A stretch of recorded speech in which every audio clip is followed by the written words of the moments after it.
And I said, James, what do you want out of life? And how do you want to serve?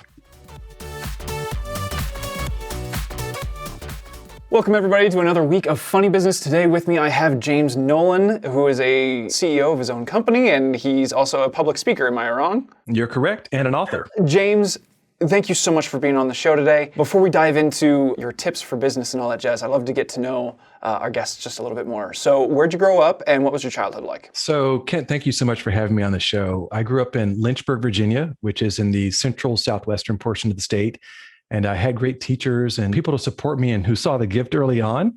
My parents did not go to college. My mom was a factory worker. My dad was a farmer and truck driver. And I just had a dream to get the heck out of Lynchburg. And I would say, dear God, please take me far, far away. And that actually did happen. And I, quite frankly, didn't really know what I wanted to be when I grew up. But I watched The Cosby Show. And I said, well, I want to be a doctor or a lawyer. And believe it or not, I went to undergrad at University of Virginia and then went to Howard University College of Medicine on a scholarship and dropped out because I didn't like it. I just didn't want to be a doctor.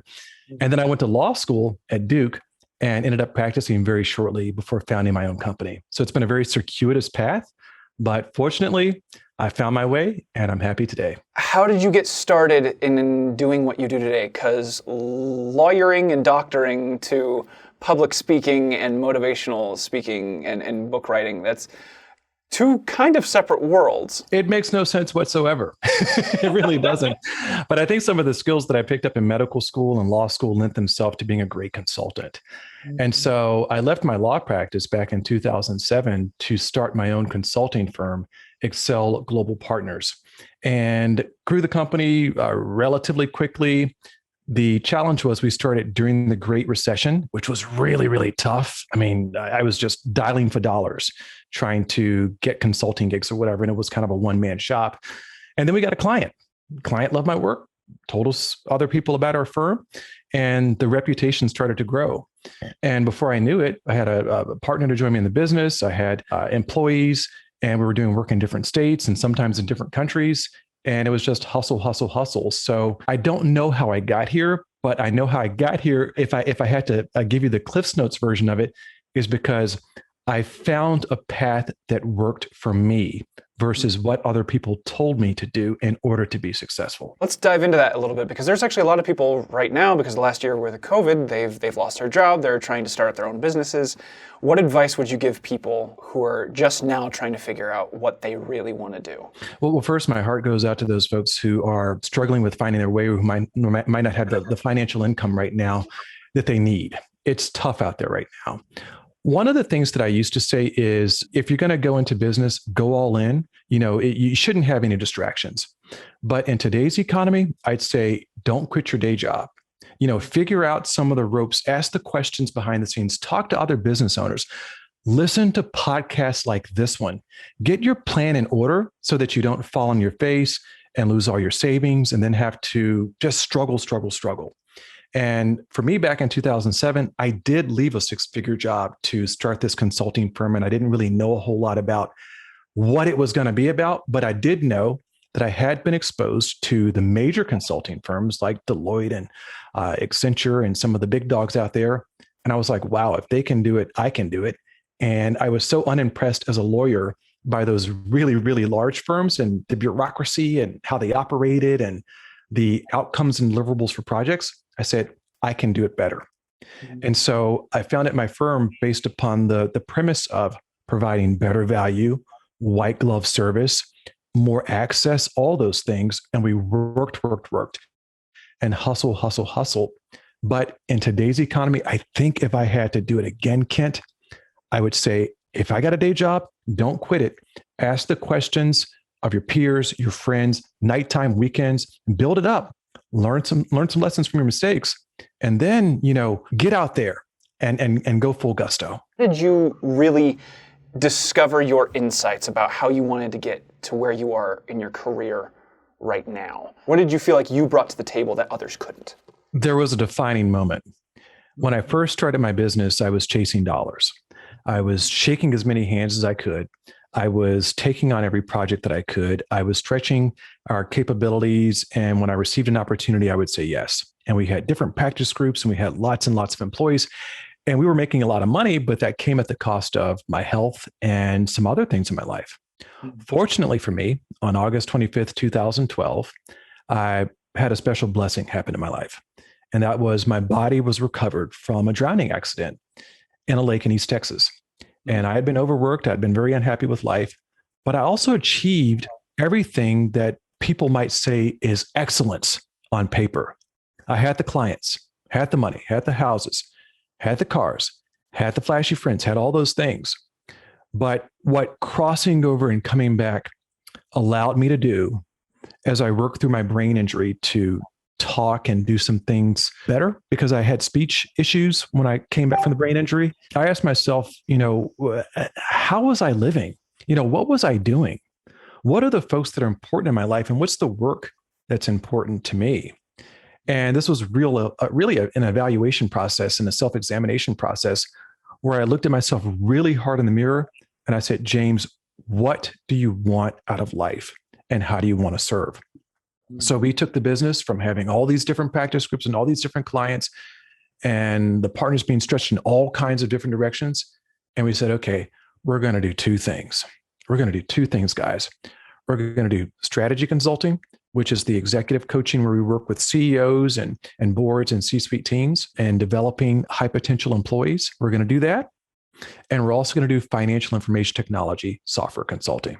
We operate on the finance side of the business and on the operational and strategy sides of the business. And we're going to be the best at it. And don't you know, Kent, my stress levels reduced, our expertise and confidence increased. Clients started talking to other clients, recommendations started rolling in, and I created this entirely different lifestyle. And as I was doing that, I said, well, I always wanted to write a book. I never knew what the book was going to be about. And so I wrote a book. And that book is called The Purposeful Millionaire, 52 Rules for Creating a Life of Wealth and Happiness Now. And I wrote that book. And I promise you, as I was writing that book, I was doing work on myself. I was healing and I was building something on the inside that was just really, really amazing for me to move into this new space of confidence. Because once you stare death in the face and once you build back up, you make some tough decisions. And I know that it's tough to tell business owners or folks wanting to start out to contemplate your death, but it's pretty awesome. If you think about that, not in like a morbid kind of way, but to think about it. What is it that you wish to achieve while you're here? How do you wish to serve? What's important to you? What's important to you? And some of the things that used to be important to me as this country boy coming out of Virginia who had gotten all these degrees and stuff and who thought that the material stuff was important. Yeah, whatever. I learned my lesson and then I pivoted. And then the financial stuff started to show up in a new special way. And then we started to have clients that instead of, paying for 20% of our bills and taking up 80% of our time, these were elite clients who respected us, respected our talent, respected our problem-solving capabilities. And the business started to change and my life started to change. So what were some of your earliest business mistakes and what did you learn from them? To not value myself enough. Okay. To not value myself enough. Today, I know my self-worth. And there's so much power behind that. The schlepping that I did and the midnight emails that I did and the lost vacations and the lack of weekends and the not attending friends' birthday parties and those things that came at a cost because I was so desperate to prove to people that I was smart and capable and that our company and our employees were smart and capable and that we could do the work. And I had this kind of underdog syndrome or this imposter syndrome where I would give away the house. We would meet with people 4, 5, 6 times. And before you knew it, they were calling it exploratory meetings, but we were actually doing strategy sessions and giving them the answers. And they would walk away, oh, thank you so much. You guys are awesome. We're not going to sign that contract. But now I know how important my time is. There's a limited amount of hours for James. There's a limited amount of energy. There's an infinite amount of energy in the universe, but there's a limited amount of the giving that I can give. I give in a different way now. I give from a special place of knowing my worth, but also being able to say, hey, you're going to get a teaser. I'm going to give, but also if you haven't signed on the dotted line, can't be taking these phone calls all the time anymore. Yeah. And so I've gotten into a really, really good rhythm with that. And it's been good for the business, and our other team members have as well. Let's talk about this for a second, because you are roughly at the top of your game. Like, you're out there, you're doing business with lots of really, really big companies. But there's always somebody else out there that seems to be doing just a little bit better. And I love this concept of that good artists create on their own or they borrow, but great artists steal. So what did you steal from somebody else, and how did you make it your own? I want to go back for a second to the imposter syndrome. And that was, I was competing, but I learned how to be unique.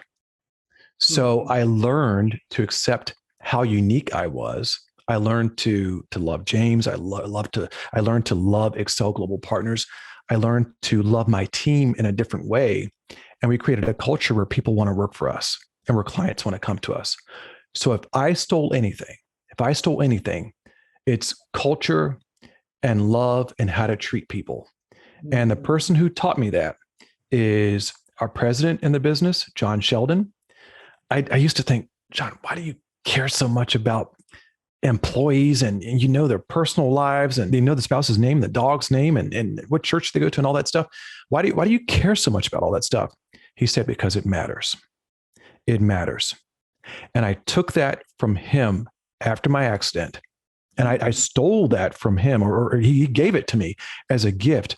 And I started caring more about myself and about other people, because guess what? When folks work for you and they show up, the title is not showing up, but the person is showing up. That person might have a spouse. They might have financial issues. They might have all kinds of things going on in their life. But when you hear them and you see them and you care about them, they're going to want to work for you. They're going to work harder, and they're going to be more loyal. And that's the best gift that I've ever got. And that's coming from someone who had been at the top levels of, he was a CFO for jacuzzi brands.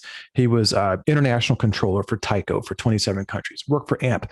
But he said, my best bosses taught me how to care for people. And that's a lesson that I had to learn. And I stole it from him, from some of the cultures that he had gotten from some of those best bosses and some of those best run organizations. What strategies and what skills have you been able to develop in order to pull the care that you want out of those types of relationships? So believe it or not, I am an introvert, sort of, kind of. I'm kind of in between an introvert and an extrovert. And I'm sure that there are a lot of business folks out there who are saying, oh, I'm an introvert and it's hard for me to get out there, but you've got to. And I could be, curled up reading a book every single night and not, networking, doing any of those things. And it's uncomfortable for me, but I acknowledge the truth of that discomfort. But I also realize that I cannot grow my business if I don't get myself out there and encourage the other introverts who might be working on the financial IT side of our business, or sometimes the strategy side of our business, who'd rather be looking at spreadsheets or behind a computer, to get out there. And so I encourage them. And here's what I do. And this is, hopefully Oprah won't get mad at me for taking her idea, but she has, Super Soul Sundays, that show. We all get together as a team on Fridays, and we have Super Soul Fridays. And so I'll lead a talk, and we'll talk about consciousness. We'll talk about self-care. We'll talk about communication skills. We'll talk about the balance between mind, body, and spirit. And I'll check in with the team and I'll ask them how they're doing. So I'll interview people, or I'll lead a talk, and people get motivated. Sometimes we'll do a little bit of yoga together and some stretches together and get all amped up. My assistant, Sharon, she's formerly in event planning. Sharon does an amazing job with DJing. So she'll segue in with music and stuff on Zoom. And it's this magical moment on Fridays where we just all get together and we say, we can relax. We can connect. We've gotten through 90% of the week. Let's connect and let's appreciate one another. And so that's how we do it. And the introverts come out sharing stuff that they might not have shared. And then all of a sudden there's this amazing connection on the team. And we connect as a group. And then guess what? They're connecting behind the scenes as friends, going out to lunch with each other and seeing each other in a new way, because they have these aha moments. And I have these aha moments during Super Soul Fridays where they're saying, oh, I didn't know that about you. Let's connect and talk about it. And it's so cool to see that magic happen where friends are working with friends. You have so many different companies that you run, between the book writing and the actual consultancy stuff, and then also the public speaking stuff. That's a lot to manage. And we have another entity. We have a couple of other entities too. We've got an environmental company and some other things. Okay. Got to stay balanced. But So you've got multiple streams of both revenue and also care and concern that you've got to give each one individually. So how do you achieve efficiency? What shortcuts have you found to be able to streamline your success? Exercise. My mentor, Dr. Bob Brown, was a forensic psychiatrist. The man's 90 years old today. He adopted me when I was in college at the University of Virginia. I still call him dad to this day, and I've had two men adopt me in my life, Bob Brown and Bob Heinrichs. Both of them love to exercise. Both of these guys are giants in their fields. Bob Brown, forensic psychiatrist. Bob Heinrichs, my pops, I call him Pops. He recently passed away earlier this year, and I miss him tremendously. Lived to be 87 magical years old, but both of them believed in moving the body. And Dr. Bob Brown told me this at the University of Virginia. He said, James, I've never diagnosed a deeply clinically depressed person who exercised heavily. And he taught me a lot about mental health. And he said, if you can learn a little bit about mental health, how the brain works, how the mind, the body, the spirit works, and exercise and all this stuff, and how to care for yourself and feed your brain the right food, and you can share some of that information with other folks, you can create whatever you want to create. You can do whatever you want to do. And that's been one of the biggest blessings that I've gotten, is to have two dads, two mentors who just achieved at the top of their game, but they also knew the power of exercise, moving the energy, moving the stagnation, and letting go of the things that kind of pull us down sometimes, including like, okay, I said that wrong, or a conversation didn't go right, or I could have done that better. But exercise just allows us to go into a spiritual place, an emotional place of recharge, where we're putting that energy out, we're letting the toxins out, but we're bringing that good energy in. And that's what both my dads taught me. Okay, so let's talk about this. From you realizing that you needed to make a change until now, how long did it take until your consultant agency was up? The accident was in 2012, and I was doing such deep work on myself, Kent, that I thank God for John really running the company as president. And I'm grateful for the employees that stuck with us, because I was really, quite frankly, lost and finding myself.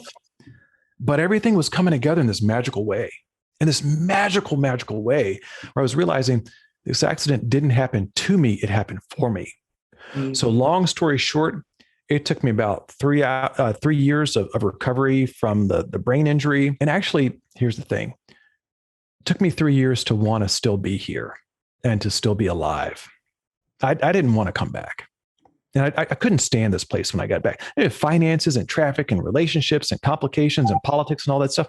Didn't like it, didn't want to be here. Mm-hmm. And so I detached from the business. I showed up, but I wasn't present. Mm-hmm. So it took me some time, but once I integrated things the right way, that's when we said, okay, we're going to do our 2 practice groups. We're going to do them darn well. I'm going to bring this gift of executive coaching, and I'm going to lead our corporate strategy practice. I'm going to give these keynote speeches. I'm going to do those things. And we're also going to do the financial IT. But guess what? We're not going to do 50 or 100 different things and raise our hand at every opportunity. We're not going to do that. There's going to be a new us. We're going to be laser focused on excellence and being subject matter experts, but also we're putting the right energy out there. And we increased efficiency as we were doing so, because we found our voice. So as I was finding my voice, the business was finding its voice. Here's the thing, Kent, and I want to caution the listeners, don't get stuck in paranoia, because I did it for years. And I talk about that in the book. Someone else being successful in 6 months, they might show you on their website or YouTube, Instagram, Facebook, all that stuff, Twitter. Oh, I'm doing this and I'm doing that. Good for them. They are on their journey. But the big question is, do they have joy? I've had joy when I've had some of my moments of being broke and or bankrupt, but I've also been freaking miserable, man, when I've had millions of dollars. And so this is a journey, guys. It's a journey in finding yourself and bringing that core of who you are and sharing it with the world as a leader, as a CEO, as a business owner, in your own authentic and special way. Mm-hmm. And if you compare yourself to other folks, you're going to be constantly looking in the rearview mirror. And if you're looking in the rearview mirror and you're looking all around you, guess what? You can't drive the car. You can't drive the car ahead, and you're going to crash. So the real focus is get the joy. And if you don't have it, find ways to achieve it. And then your business is going to be fine. And let's stop putting goals around stuff. Oh, by the time I'm 30 years old, I want to have $10 million. I'm at the time I'm 40 years old, I need to have $50 million. Give me a break. Give me a break. Relax. Enjoy the process. And stuff is going to happen with you in a really, really magical way. And guess what? You're probably going to keep your marriage. You're probably not going to have a car crash. You're not going to have a stroke. You're not going to have a heart attack. You're not going to have a third, fourth, fifth marriage and have to redo things all over again. And you're going to be okay because you're building. Some folks build slowly. Other folks build like rockets. That's okay. We just let them be. And we're happy for them. What is the biggest challenge in your field that you've had to overcome to date? Patience. Yeah. I had nothing but patience after my accident. But now I know the gift and I know my self-worth and I know our company's value and what we bring to the world. I get so excited. And you can probably tell by the way that I talk that I get excited about the business and the work that we do. I get so excited. I'm like, I want this to happen tomorrow. I want it to happen tomorrow. But can't everything happen all at the same time? Can't happen when we want it. There's a perfect timing. There's a rhythm to the universe that we just have to accept sometimes. And sometimes we push ourselves too hard. Or how about this for the folks out there? How many times have you really, really wanted something, you asked for it and you got it? And you were like, man, I wish I didn't have this. It can be a relationship. It can be a client or whatever. So just relax. It's all going to come together. All right. So who is the ideal client for you and where can they find out more information about you if they want to hire you for their business? The ideal client is a mid-market to large market CEO or a C-suite executive for our executive coaching corporate strategy side of the business. And on the other side of the business for financial IT, all the CFOs out there who want a unified financial intelligence platform that is kicking butt against the Oracles and the SAPs of the world, contact us. We've got the technology and we've got the brains to make your business run faster and more efficiently. And we have a lot of fun in the process. Well, James, thank you so much for being here. For those of you listening at home, make sure to like and share this with some of your friends. Hopefully they can get a good nugget out of what we've just been talking about today. And make sure to subscribe. We'll see you next week. Want to learn the tricks of our trade? We have them all laid out in our courses on Harmon Brothers University. This isn't surface level stuff here. This is our entire playbook, all our secrets laid out in full, the same training we give our own employees. You'll find courses on ad buying, writing video scripts to sell your product or service, creating the kind of large production ads we're known for, even making short ads using nothing but your cell phone. If you're looking to use video marketing to take your business to the next level, Harmon Brothers University has the course for you. Our students have seen incredible growth in their businesses by implementing what they learned in our courses. Take these reviews as living proof. We've now got multiple campaigns that are in the millions of views and in the multiple millions of dollars in sales. Within a week, we're close to 10 million views, over $1 million in sales, and most impressively, we've covered 100% of the production costs in the first 24 hours of releasing it. We saw immediate results. Sales went up 10x the first day. The first video we did is over 30 million views, the most customers that we've ever acquired in a single month. I think we had about 26,000 new customers. Go to HarmonBrothersUniversity.com to start accelerating your business's growth with video.